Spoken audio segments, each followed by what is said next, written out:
Coucou les amis, voilà une petite vidéo tuto pour apprendre à mesurer et à tracer des angles. Alors, dans un premier temps, donc, on va utiliser l'équerre. Donc, je ferai un petit bilan dans quelques instants sur les différents éléments de mon équerre. Mais avant ça, donc, je vais faire un petit rappel puisque tracer et mesurer des angles, on va principalement se concentrer sur les angles classiques, on va dire. Donc on a toujours l'angle de référence qui est l'angle droit. Donc si je suis 90 degrés, si je suis plus petit que l'angle droit, je serai un angle aigu entre 1 et 89 degrés. Et si je suis plus grand que l'angle droit, je serai un angle obtus entre 91 et 179. Cet aspect-là, ce petit rappel est important puisque ce petit rappel va me permettre de déterminer si mes mesures sont d'un point de vue estimable, donc c'est-à-dire si j'estime, sont correctes ou pas. Vous allez voir pourquoi. Alors par la suite, on y va pour notre équerre. Donc l'équerre, donc l'outil que nous allons utiliser, une équerre Aristo ici en l'occurrence, pas une équerre classique.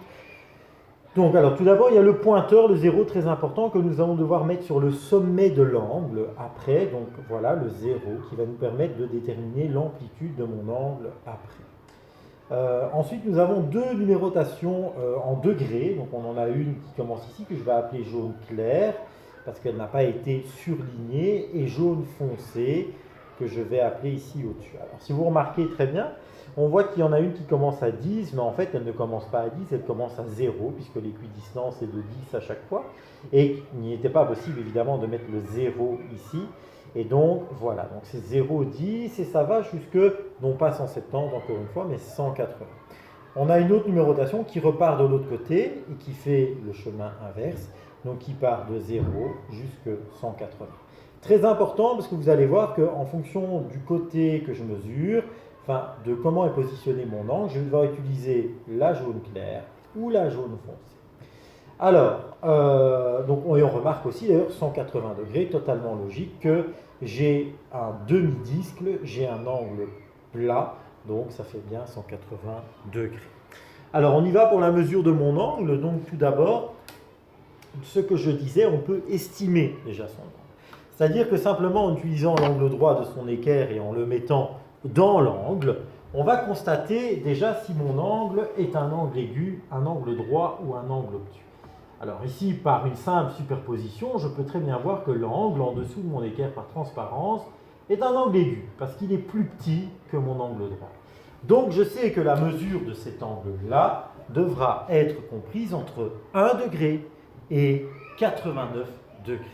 Alors c'est parti pour la mesure de l'angle. La règle dit que l'on doit bien mettre le sommet de l'angle, c'est-à-dire le point de départ de mes deux demi-droites qui forment mon angle, l'amplitude de mon angle. Je vais mettre sur ce sommet, que je repasse toujours par un point pour avoir plus facile, le 0, le pointeur de mon équerre Aristo que j'avais cité tout à l'heure. Alors, donc c'est parti, donc je mets le pointeur de mon équerre Aristo comme ceci. Voilà, donc je vais simplement tenir pour bien vous montrer, j'espère que vous voyez bien. Alors, donc après je vais regarder par où va la base de mon angle. Alors la base de mon angle va vers la droite, donc je vais regarder soit le jaune foncé, soit le jaune clair. Mais là c'est très simple, je vais utiliser le jaune foncé parce que ça commence à 10. Donc vous voyez ici, voilà, j'ai 0, 10 et pas 180, 170. Je commence à compter à 0, non pas à 180. Et ensuite, je vais simplement regarder où arrive l'autre demi-droite. Alors l'autre demi-droite, elle arrive ici, tout pile entre 60 et 50. Je le rappelle, je regarde le jaune foncé. Eh bien, donc ça veut dire que mon angle mesure 55 degrés. Attention de ne pas faire bouger son équerre quand on la tient comme ceci. Deuxième angle que je vais mesurer, ce sera l'angle obtus. Alors, pourquoi je sais qu'il est obtus? Mais tout simplement parce que je mets mon équerre dedans, encore une fois, et par simple effet de superposition, donc je mets l'angle droit, très important, pas les deux autres angles aigus, l'angle de référence, l'angle droit, et je vois que l'angle est plus grand que mon équerre.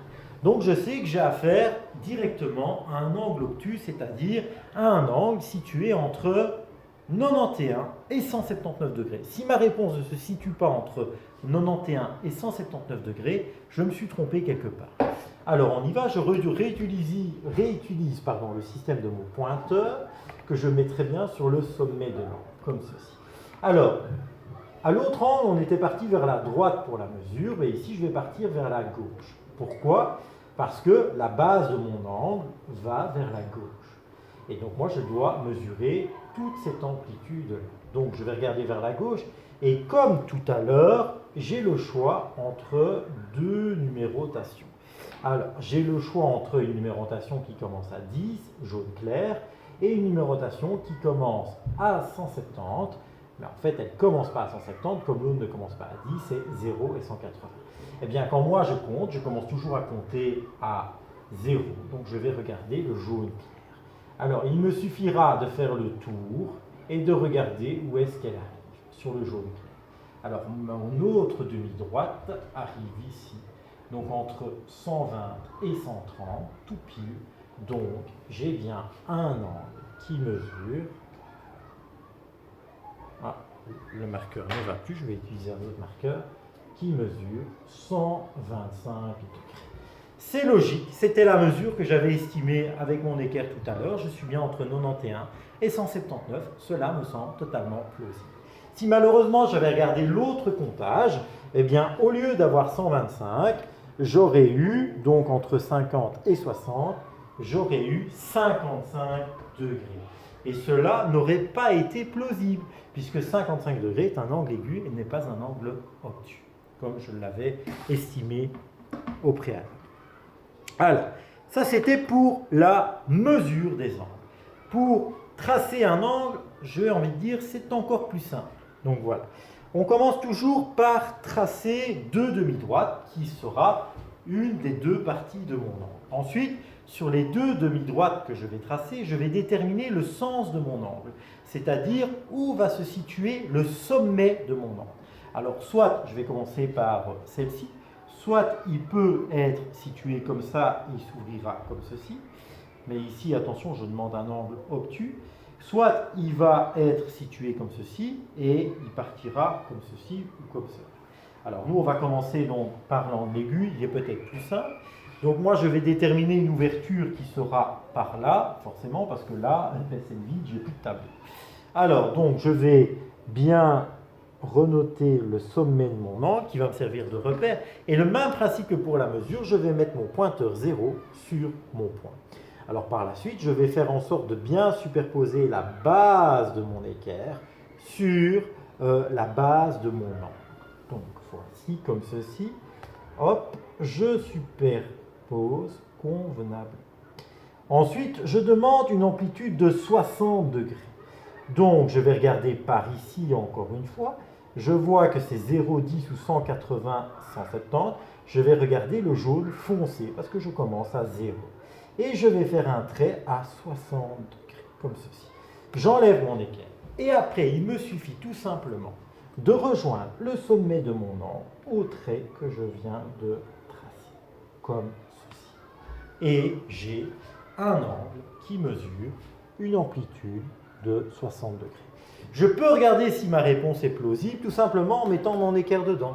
Car je sais que si je mets mon équerre dedans, je vais devoir avoir un angle plus petit que l'angle droit, puisque 60 degrés est un angle aigu plus petit que l'angle droit.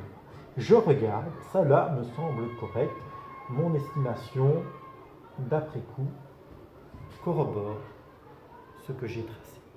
Deuxième type d'angle, donc ici je dois mesurer un angle obtus. Alors là évidemment, si je mets mon sommet par ici, je vais m'ouvrir par là, je vais peut-être être embêté par l'autre. Mais par contre, si je le fais ici, ben là, l'ouverture ne me permettra pas à cause du bord de mon tableau. Donc moi, je choisis de peut-être un peu raccourcir mon angle, comme ceci, et de mettre aussi le sommet à gauche de ma première demi-droite. Même système, je mets donc le pointeur 0 sur le sommet de mon futur angle. Je superpose bien la base de mon angle avec mon équerre, la base de mon équerre, et je regarde donc par où va cette base d'angle. Ben, elle va vers la droite, donc je vais regarder les chiffres ici. Comme nous l'avions déjà dit tout à l'heure, j'ai 10, donc 0,10 ou 180, 170, donc je vais regarder 0,10, donc ici sur mon équerre, 0,10, je suis sur le jaune foncé. Et je vais faire un trait à 120. Donc on regarde 120, c'est ici. Voilà. J'enlève mon équerre et il me suffit de tracer, de rejoindre le sommet avec la presse. Et j'ai bien un angle de 120 degrés.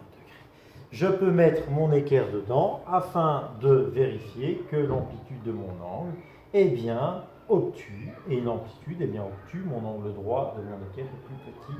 Donc j'ai eu une vérification supplémentaire qui me permet de me dire que j'ai.